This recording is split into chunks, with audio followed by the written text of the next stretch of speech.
Hey everyone, welcome to the Antisocial Rewind. I'm here with Marc Blanchard of Blanchard Security. Do you want to introduce Yeah. yourself, Marc? I'm Mark with Blanchard Security, and great to be with you guys. We're going to ask him a couple questions about his business. So Marc's the owner of Blanchard Security. How long have you been the owner? I've ran this business for 11 years now. Nice. Yeah, Always in Campbell River? yeah, it's always been in Camel River. Yeah, Perfect. beautiful place to run a business. Campbell River is nice. Did you come up with the company and why? Yeah, You started? so basically, years ago, I had a job doing paper machine alignment in paper mills, and it was kind of a specialized line of work. It was good money, but it was kind of like feast or famine. Right. Sometimes you make really good money on a job, but then paper mills were shutting down. A lot of industries were shutting down that we worked with. So the writing was kind of on the wall, and I knew I had to do something different. So I started doing a lot of servicing of computers because that was something else I was good at, and that I kind of had hit and miss success with that. The It was very competitive. There was a lot of other people doing it. I was mostly working out of my car in people's homes and stuff like that. And Right. so it was a bit of a tough go. And then I had one client that actually had a video surveillance system, and he wanted me to look at his system and see what I could do for him. So I went over there, I looked at his system. He had a really nice house. And I asked him, I said, well, why do you have me trying to do this for you? Like, how come you're not calling a security guy or a video guy? Yeah, like the local business, if there was one, right? Yeah, that's right. Yeah. And he explained to me that the guy did a really good job installing it and everything, but then he wasn't around anymore. He couldn't get a hold of him.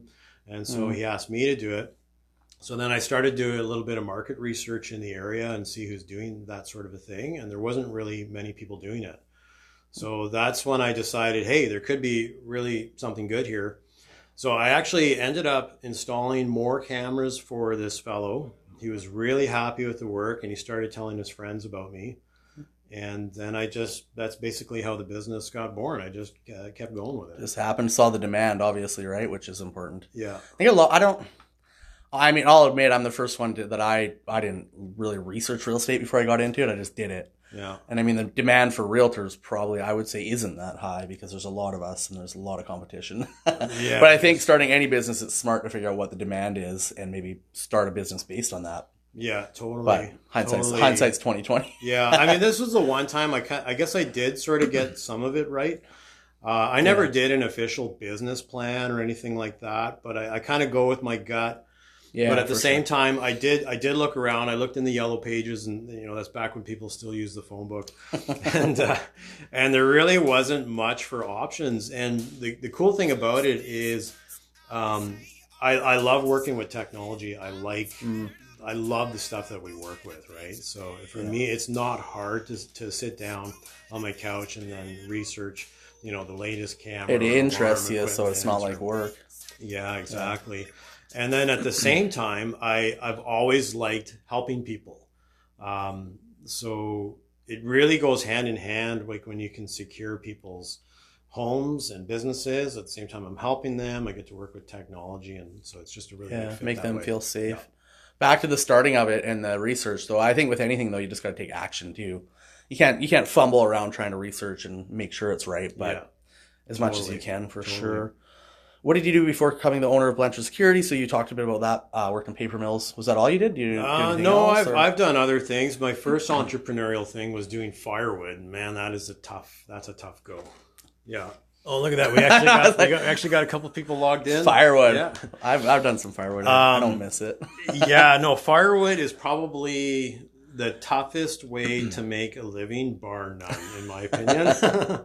And your chainsaw breaks down, something goes wrong. Now you're working for free. Man, it's a great way to get in shape. Yeah, Yeah, I'll give it that. a little harder on you for sure. Are there any other businesses that you have owned currently besides the security business? Was the firewood a business that you ran? Well, it was a firewood business that we had. It was Angelo's Firewood. It was actually my parents that ran it here for years. Occasionally, they still get a call for firewood. Like, a lot of people really liked the service and the firewood that they had. And then I did the computer servicing that I mentioned. I think that's, yeah. And now with the security work, right? So that's pretty much So a lot of your career has been sort of entrepreneurial stuff, not just, except for the mill one, obviously you're an employee probably, right? But yeah. Yeah. And interesting. even with the mill one, actually, if I wanted, I probably could have pursued my own contract work with that. But honestly, I just didn't have a passion for it. I was really good at it, but Yeah. I would sometimes dread having to go out of town and go on a job. And to me, it's like, I just can't work that way. I hear you there for sure. So yeah, so I was at work shift work before, right? So it's different. I miss the time off, but Yeah. is there anything that you wish you had known before before starting out? Oh boy. I don't know if is there any information that would have been good to know before I started? Yeah. Yeah. Always, I right? think a lot of times, I'll give you one example. Like, I mean, when you're starting out a business, you take whatever work you can get. You take whatever opportunities you have. Yes, And I for think sure. sometimes there were certain clients and certain jobs I had that I would never touch that again with a 10-foot Yeah. pole. And there's certain signs that you learn to pick up where somebody's trying to take advantage of you, or they're trying to get a better deal right out of the gate, or they're trying to, chintz it down a little bit or whatever. And when I would really, I think I was guilty of catering to that stuff way too much. And then I would get into this sort of relationship with the client where now I'm working for barely anything. And there's probably a lot of people that can relate to this, but Yeah. you're working for nothing. And at the end of the day, it doesn't matter how far you go. Some people are just really difficult to please, and that's just the way they are. Mm-hmm. So there were some lessons in there in the first couple of years that I learned that I can pick up the signs on now for sure. I think that took me a long time to learn in real estate. I always call it like the get rich quick, sort of chasing your tail, right? If you just start showing people houses without qualifying them and without meeting them first, and you can show houses every day of the week, all day, and it just ends up being a waste of time. It ends up being nothing. And in the end, it is about money. But if I'm wasting my time with these 3 people that aren't ready, the other 3 people on the other side aren't getting the proper service, right? So that's huge for me too, trying to distinguish that, right? Yeah. So I hear you for sure.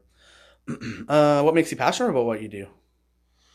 Well, like I think I mentioned, I love technology. I love serving people. I like learning. I like learning. I like working with a team. We have kind of a motto. I guess you could say it's like one of the core values that we have in this company is that we care. And so we care is at the heart of everything we do. If somebody has an issue, say their home got broken into, or something went missing, or something bad happened, our first response shouldn't be, oh, look at this, there's dollar signs in my eyes. What can I sell this guy? Because he needs a security system. And there's a lot of salespeople in the industry that you can just tell, and people can sense that from you. So something that I'm really passionate about is that I like to show the customer that, hey, you just got ripped off. You just had a bunch of stuff stolen. Like, this is not cool. Mm-hmm. I actually empathize with you. What can we do to make sure this doesn't happen again? And if we're genuine about that, and that's something I really illustrate to my team a lot. People can sense if you're just trying to take advantage of them or if you actually genuinely care. And if you genuinely care, then at that point, it's really just a matter of getting it to a price point where they're comfortable. They already want to do business with us, but obviously we have to make it work budget-wise, right? Yeah, I'm sure it can be expensive for sure at some points. You have to distinguish what makes sense for each client, right? Yeah, sometimes it's not that expensive. Sometimes it's a really simple solution. Yeah. They think they need a bunch of cameras or whatever, but then we'll show them, actually, all you really need is a basic alarm system, and that'll protect your home, and you'll save a lot more money from the cameras. So I would think, too, like something like putting cameras in an alarm, it's probably not just about having them there. It's probably about making it notice that it's there, like the signs and stuff, because if someone doesn't know it's there, they're going to break in anyways, right? But if they know it's there, they might not, right? If they know they're on camera. Yeah, after the fact, even if you have them on camera, it's hard to get your stuff back, right? That's right, and that's the biggest thing I was telling them right off the hop. Okay, great, we put up a bunch of cameras, but all your stuff's still been stolen. Now what? Okay, so you get images of the guy, even if they're great images, and the police do anything about it? Yes or no? Maybe. Yeah. Oh, does he go to jail? Maybe, maybe not. So to us, the gold standard is what can you do to just keep them out, period. You may not have the luxury of actually knowing who it was, but who cares? The problem's gone away, right? Yeah. And so most people understand that. So bringing it back to your question on passion, like I guess I'm really passionate about just connecting with people, adding real value, feeling good about what you're doing. Like those are kind of some of the driving sort of core things about what we do. Putting the client first. I'm passionate about with technology, just learning about different types of technologies and using them. Passionate about working with people. And this is kind of a cool thing. Like we do a lot of security guard work now. Yeah. So I get a real kick out of security guards actually dealing with real problems, helping people, get off their properties and things like that, and like actually adding. Yeah, that'd be hard because you're dealing with other people's problems too, right? Like the general public, I'm assuming. Yeah. It's kind of an art to it because you can't tell people what to do. And again, we care is at the motto, like at the center of what we do. So treating them like people probably helps. Well, if it's exactly. Just, downtown, if there's issues, right? I can imagine what, goes on, right? Yeah. What I tell my people is that, hey, that could be you. If you were raised in the same circumstances with the same parents in the same situation and the same addictions, like that could be you sitting on that street corner. Yeah. So keep that in mind. And remember, that person has a name. And when we approach people on that level, a lot of times they comply and they move along. Because they can tell, they can sense that, hey, this guy isn't just power tripping on me and telling me to move. He's actually saying, hey, look, I'm a human being too, but you can't be here and you need to move along. And sorry, man, it's just the way it is, right? Interesting. And back to the technology part. Is that something that's changing? I mean, technology is changing clearly, but in your industry, is it advancing fairly quickly? Or no? Or is it absolutely. Does it need to, I guess, too, right? It's an area where we have to be careful because, again, I like technology. I like learning new things. But at the same time, you can start going in a million different directions. And I guess this almost ties in with one of your original questions, like what are some lessons I wish I had known up front? Don't try everything. Like, I mean, and out of my nature, I would want to help and say, oh, you know what? They came out with this new product where, you can actually detect if somebody's spray painting, right? Like there was this company because graffiti is a big problem, right? So this company came out with this sensor that actually hears the sound of a spray paint can and you mount it on the wall. I thought, oh, perfect. That's great. That'll solve the problem. Well, they're the only company out there that was doing it. Like, why isn't everybody doing that, right? Yeah.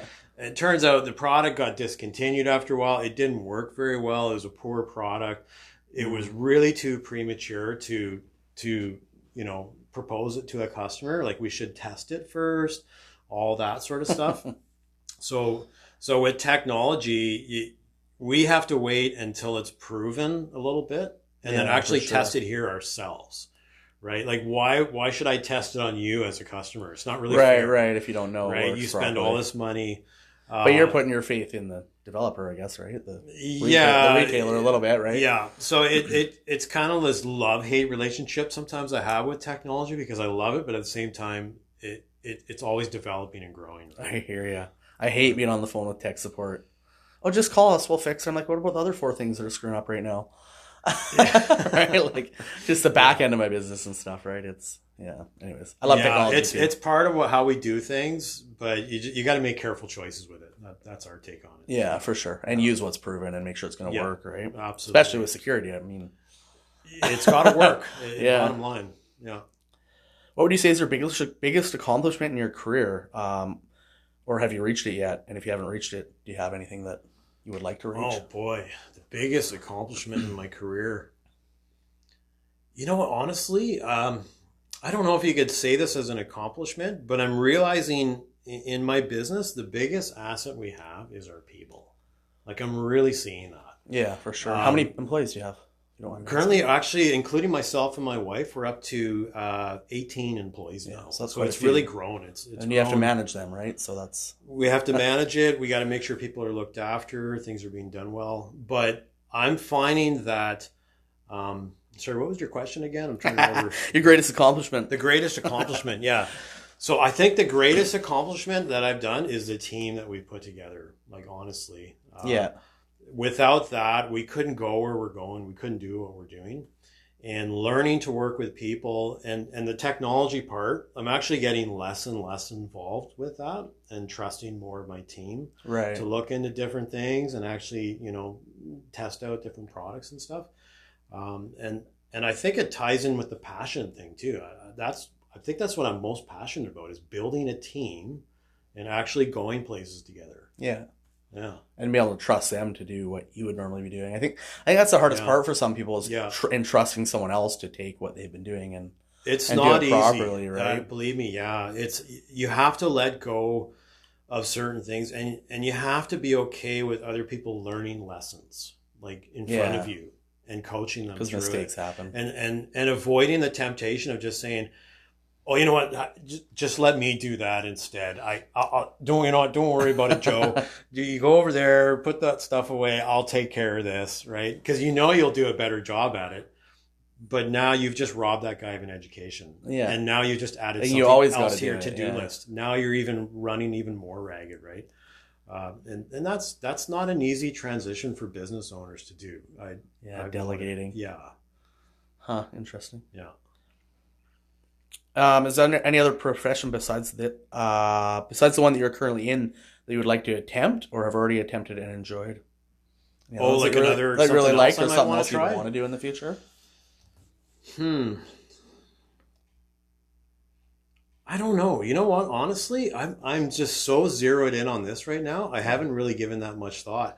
I think probably my biggest goal would be to spend less time on this and to just be doing traveling more and things like that. Like personal travel, like go traveling? Yeah. Traveling around the world. I got a friend actually that's from Australia that I was just met with yesterday, and he said, "Man, anytime you want to come over, like get on a plane and come on down." And I seriously will probably take him up on that. Nice. So are you comfortable? Could you leave your business and be comfortable with people running it? We're kind of almost at that point now. Yeah. Like I just took a week off last week, and things actually ran while I was gone. A few phone calls, a few emails, whatever. But yeah, I think we're getting close to the point where I could actually do things like that. Yeah. And what about growth? Do you want to grow it bigger? Absolutely. Within reason, obviously, don't want to grow too quickly. Absolutely. So our long-term vision, our long-term goal is to be the number one security company on Vancouver Island. So right now, I'd say we're pretty close to being that for North Island, like from Campbell River North. We do a lot. So how far do you go? Sorry, where do you cover? We cover all the way up to Port Hardy. Okay. We do all the communities in between, like so anywhere past Campbell River, really. Anywhere north of Campbell River, like believe it or not, in Port Hardy, like we're considered local. For as far as good services go. So a lot of them don't have any trouble paying the travel time and because they just don't get it up there. That. Yeah. I was actually up there a while ago, and a guy came on a sign installer, and he came from Nanaimo. Yeah, he was in the same hotel as me, and he's come from Nanaimo.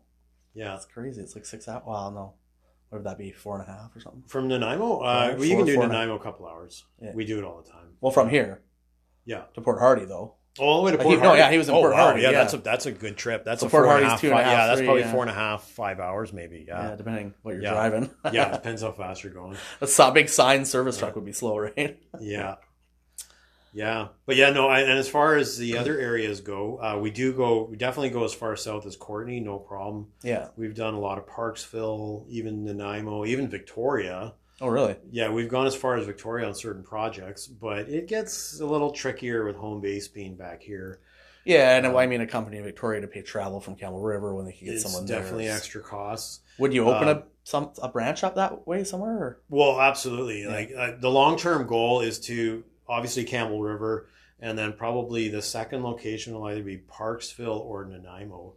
The Parksville area, there's kind of an interesting pocket there where there's not really, there used to be a security company there. Yeah. They're no longer there, and there's a lot of residential and different types of business we could do in Parksville. Yeah. So I've kind of got my sights set on that area. And a little bit of a retirement area. I'd assume some of this would cater to older people. There's a lot of higher end homes. There's a lot of homes with elaborate home automation, which we're looking at getting into too. Like the smart home or smart home type stuff, where you can control your blinds and your garage door and your gates and with the security. We do electronic gates already, that sort of stuff.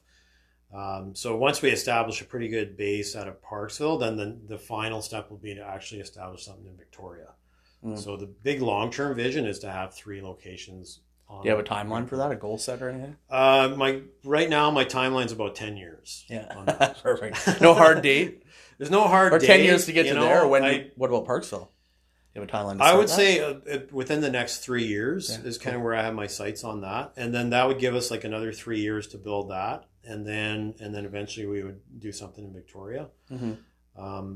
They say goals are dreams with a deadline, right? So that's the dream really, is to do all of Vancouver Island, which I think if we really get it right here in Campbell River and get everything honed down to where we can actually figure out how do you lay this thing out, how do you get it all working, and then we duplicate it in Parksville. Yeah, if we're successful on that, Victoria, no problem, it's going to happen too. Yeah, for sure.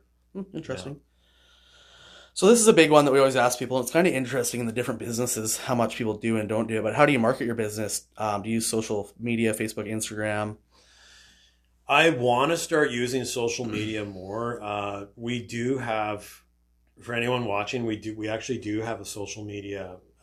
We have a Facebook page. Yeah, which we checked into, but I'll go like and share. Yeah, I mean, I'm posting stuff like about once a month on it. I really want to ramp that up. And again, delegating, right? Because I only have so much time. I know you have somebody that helps you with yours, that's a smart move. I think we're going to look at doing the same thing. Yeah. And so I definitely want to make more strides with the whole social media thing. As far as advertising goes, word of mouth, getting it out there. Like we want to start doing trade shows more. The home shows. And the home show we just had one, didn't we? Yeah, recently, but there's another one coming up, I think, in the spring, is it? Yeah. So mostly it's just word of mouth, though, at this point? Mostly it's been word of mouth and referrals. Yeah. Yeah. That's good. That's my goal, eventually. Actually, I'm getting there. I think 80% of my business this year was like sphere of influence and past clients and referrals, so that's good. Yeah. It has grown. Like in the beginning, it was...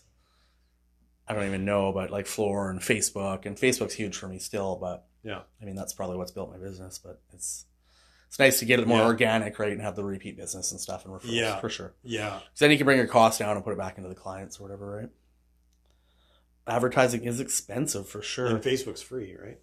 Unless you're hiring. Well, no, I do targeted Facebook ads. So it's cost, yeah. Is that working for you? Oh yeah, that's like I said, that's how I've built my business for sure. Oh, is that I think 20% of my business this year came from Facebook lead generation ads, right? Oh, okay, we might talk more about so that is the organic stuff is good to provide value and have people following your pages, and I have got business that way, but not as much, right? I see. But it's still good to have out there, and people like to watch this and stuff like that, right? Yeah, gotcha. Hopefully everyone can learn something from it and maybe call Mark for some security stuff. Where was I though? Oh, what are your long-term goals? Did we already ask that? No, I don't think so. Well, I guess the long-term goal, that'd be like the 10-year plan would be to get eventually have the Victoria location, and hopefully just not have to spend a whole lot of time on it and do some more traveling. Right? Yeah, there you go. Just put an office in and let the guys run it. Yeah, here, figure it out. No, I think something the BC's seeing right now too. I don't know if you see it. I mean, you have 18 guys, so you must feel it a little bit, but kind of like the Fort Mac, Alberta shortage of work, which they aren't seeing right now. Probably we're seeing that here, I believe. Do you notice that at all? Like shortage of finding work? Yeah, like not finding work. Sorry, of I guess employable people that are. Finding employees. Right, that's what I meant too. Finding employees. We've been feeling the pinch on that one. Yeah, we've been trying hiring fairs and things like that. We're trying to get more out of the box on it, so that we can find more people. But it's been difficult to find quality people, and I've actually purposely turned down certain contracts because we just didn't have the people to do it. Right. So you don't want to lower your service just for the extra contract, right? I'd rather have quality over quantity, because I'm a believer that if you have really good quality, the quantity will come. But if you're just going after trying to get any old thing and hire any old person, and probably a lot of people can relate, like in the security industry, unfortunately, you do see a lot of people that, forgive the expression, but it's like they're hired from the neck down almost. Just throw a body on that corner, have them patrol there, but you can tell the person's not alert. they're not really looking around. They're not with it. They're just kind of, with their shoulders slouched, walking around. And we so for really like the security on guard, like that's security for guards. guard, Guards is what I'm talking about there. Yeah. Interesting. Yeah. I've never really noticed that, but now that you say it, see it. We hear what clients are saying.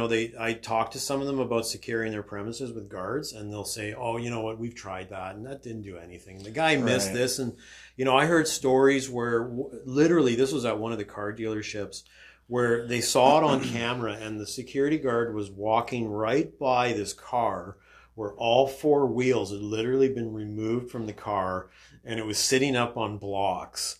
And the guard didn't even notice that. Yeah, that was like in Campbell River.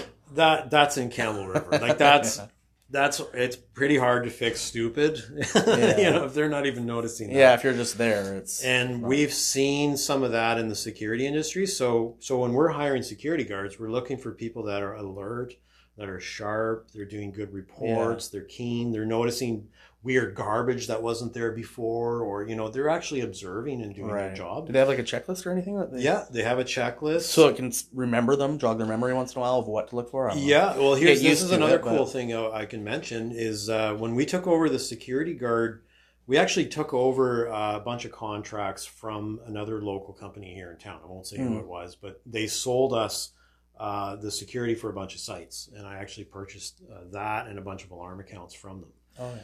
And what we actually ended up doing was we first started doing it the way they did it, with all paperwork. So they would have a sheet for every site, and it would have a checklist. It would be, have you checked the windows, the doors, the east locked, or the front gate, or whatever the case is for that site.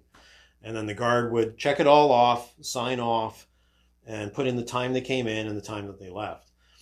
And so we started doing this, and the next morning I would have this stack of paperwork sitting on my desk, and I would have to scan every one of these pages and then send them off to each client. And I thought, oh my God, this is taking me an hour and a half to 2 hours every morning just to do all this stuff. Right. I thought there's got to be an easier way to do this. So we started using an app called ServiceMate on our phones, and we can actually create, and it's used with an iPhone, and it's an electronic form that the guard has. So when they get to the site, they pull it up. It's all cloud-based, and it has all the custom checkpoints that we set up in the phone. So they say yes, yes, no, no, put in some notes, take pictures, which is really cool. They can take pictures, even a video. And then what it'll do is when they're done, it spits out a PDF report for that client. And just emails it to them? And then it gets emailed to our patrol first. We were going directly to the clients before, but you want to review it. We take a quick peek at them in the morning, super quick. We just look at it, make sure it all looks correct. And then that gets sent off to the customer, and they love it. It's actually been one of the real edges that we have. I hate paper. Companies. I do everything digitally. Yeah, and they get a beautiful PDF report. They can have it forwarded to 3 different people or whoever they want to put on their list, and then everybody's in the loop. And then if something was red flag or something different, they would know, right? Exactly. That's probably and a lot of times they'll just respond to the email and say, oh, hey, yeah, I noticed that garbage bin has been moved again, or blah, blah, blah, blah. And we have a conversation about it. We have pictures. So, it's the 21st century. It's the only way to go, really. Yeah, for sure. Interesting. What are your long-term goals on that? What can you tell me about real estate? Do you have any real estate investments? Currently, I have my home. Yeah, that's it. Cool. That's good. And eventually, I'd like to have my own commercial space. Yeah. So you lease this one? We're currently under a lease right now for the next 4.5 years. So that's actually part of my goal is to start squirreling away money for a down payment on something. Possibly going into business with somebody else that also has a business. So we've talked about getting a commercial space together. Right. And I've seen other business owners do this, which is really smart. One of them is actually owns a business here in town, and she ended up buying the entire plaza. Yeah, that's the way to go for sure. And now she's collecting rent from everybody else. She's paying zero rent, right, and building equity. Yeah. Totally. So when I saw that, I thought, boy, if we could get like a commercial space where we could do what we do, and then have a few other spaces we can rent out. Yeah, that would be, there's money in owning land, and for sure it's good. I think that's like, I'm not a huge fan of McDonald's or anything. I eat it once in a blue moon, but you ever watch that movie of McDonald's? That's how they built. Yeah, where they built it buying land. And then you look at someone like Dodds Furniture, that's sort of their model too, is they always buy the land that their business is on. Oh, interesting. Okay. Yeah. And, So they grow it, right? And then they build equity and stuff in the land as well as paying down a mortgage and charging themselves rent through a second business and writing it off and exactly running the front end as furniture, right? Yeah, it's brilliant. I mean, to me, that's the way to go. Yeah, for sure. Do you have any advice for someone who might be interested in starting a business or becoming a business owner? Yeah, you know what? I think my advice would be think about whether it really resonates with your core values. I think that's the biggest thing. The type of business you mean? The type of business you're doing. Like if whatever the business is, I don't know, maybe you want to start a restaurant or something like that. Make a restaurant. Restaurants high failure rate. Yeah, it's true though. I think you really would have to be passionate about it and really work hard. Restaurants are hard. And we have some of our clients are restaurant owners and they work very hard at it. If it's not your love, it's not going to work. And that's my thing with it. I had another guy that actually worked with me. He had a fish and chip stand and he ran it for a few years, but he saw it as a way to make dollars, money, right? And it ended up being kind of a burden to him. At the end of the day, he ended up just selling it for a partial loss. And it's like, okay, I did that try. I thought I was going to make a lot of money is what he told me. Yeah. But the reality is it's in business, it's tough to make money. So you got to be in something that you really love, that you're going to innovate and develop and find the niches. And, because every business, there's going to be like different things that you're going to learn along the way. And if you don't have a love and a passion for it, you're going to fold up and give it up. Right. And they say most businesses fail, within the first year? Yeah, I think it is. so. And then if you make it past the 5-year hurdle, even then there's a lot of them that die before 5 years is up. So that's my first advice is like really think about it and make sure it's something that resonates with who you are. Because if it's just about making money, it's not enough. It's not enough of a goal. And I think in any business, what you perceive it to be is not what it ends up being. Like real estate, especially. Yeah. Like I had no clue. I started. I'm like, I'm gonna go show some houses, sell some houses, and I mean, there's a whole other back end of marketing, and like you have to be a specialist in marketing almost. Yeah. And then the legal side, and then there's just so many aspects of it, right? It's not just showing houses. It's not just showing up and signing a listing contract and putting a sign in the ground, right? Yeah. So you have to learn to accept that stuff, but be passionate about the actual what the results are, and keeping the clients happy, I think, is huge. When someone appreciates what you've done for them, that's rewarding, right? Yeah. Actually, I will add one more thing to that too. It takes a lot of discipline, as you know, to run a business. Like nobody's there cracking the whip saying, hey, you need to get out of bed. Come on, it's 9 a.m. Like you better get started. I mean, I had a lot of mornings where I literally get up at 4 or 5 a.m. in the morning sometimes because I know I got to get those extra quotes out. I got to get that extra. Nobody's there telling me to do it. My wife's just shaking her head at me thinking, you're crazy. What are you doing?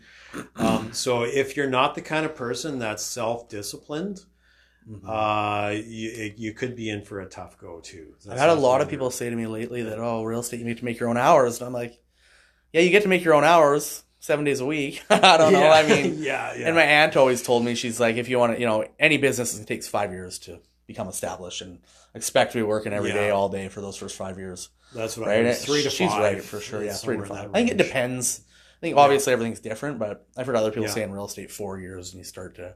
I'm going into my 4th year. I've definitely into the 3rd year. I started to see stuff come back around for sure, and it got easier per se, even though the market slowed down. But it's still not easy. And like you said, learning to say no to the wrong clients, that's been huge. And honestly, for me, I didn't really learn how to make business and really grow my business probably 7 years into it. Yeah, exactly. Because there was so many weird, stupid lessons I learned in the first while, like some of the examples I gave you. I think that would be a lot different if I started into a different venture now. Because of everything I learned. Because the business aspect, you understand it. Yeah. But it's only in the last, because for about 7 years, it was really just me and a guy. And it was just like, I'd hire a guy and I had one van and everybody was just like, oh, Mark's going to come by and fix this. Mark's going to do that. Right. It was you, not your company. And it wasn't until probably in the last 3 years, I would say, that I really started to figure out like, look, I don't want to be Mark clambering out of my van at 59 years old, with a sore back. And because I see some of the guys, and that's, some of the electricians and stuff, like they're getting old, and it's still just Joe working out of his van. And when I looked at that, I was like, we need to shift the vision, man, because that's not where I want to be. We had a mechanic in Fort Mac. His name actually was Joe, I think. Yeah. And he was. I think Sorry, it was. No, he was like 85, still working as a mechanic, and it's like, but he had to be there. And I always saw that up there. I'm like, I don't want to be this. I was glad I was there when I was younger, so hopefully, I can do this now and not have to be there when I'm older. Now, was Joe a contractor? He was a heavy duty mechanic with me in Fort Mac. Okay, we were employed. We were employees. Okay, yeah. But still, same thing whether you're running your own business or working for someone else. It's because what I was going to say, even as a simple contractor, even as an employee for that matter, you could start working along somebody else and just start showing them what you know, training them on what you know. Yeah. Right. And now it's like, okay, I don't have to be the guy running over there to do that. Jack can go do that. Yeah, let the apprentice do it. And I'll look over his shoulder and I'll show him what he's doing wrong and what he needs to do. You know what I mean? Mm-hmm. So I think it works on any level. It works around your house for, showing your kids how to use the vacuum cleaner or whatever, right? I think there's so many levels that you can do this on. Yeah, and just trusting them to do free it. yourself up. Yeah. Yeah, for sure. So on to some lighter topics. What is your go-to meal when you go out for dinner? Oh boy.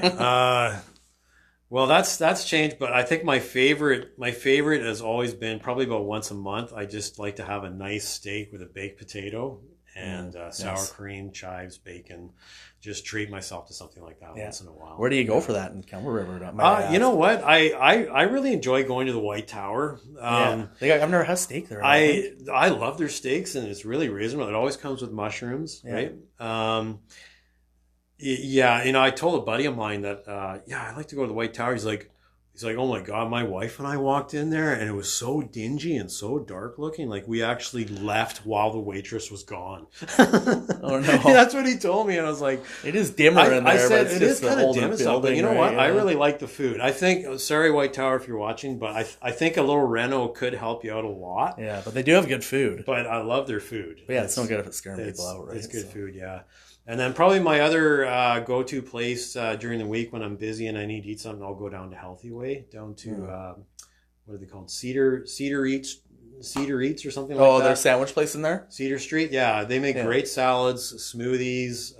Really love their juices, actually. Oh, yeah. I don't think I've ever tried the juices. Yeah. There it is. Mark's sitting beside me, too. I can't use my ums. What is your favorite word or cuss word or both? Oh, boy. Do you have any favorite words? Well, what kind of question is that? My favorite cuss word? I mean, you don't swear ever, right? I don't swear a lot.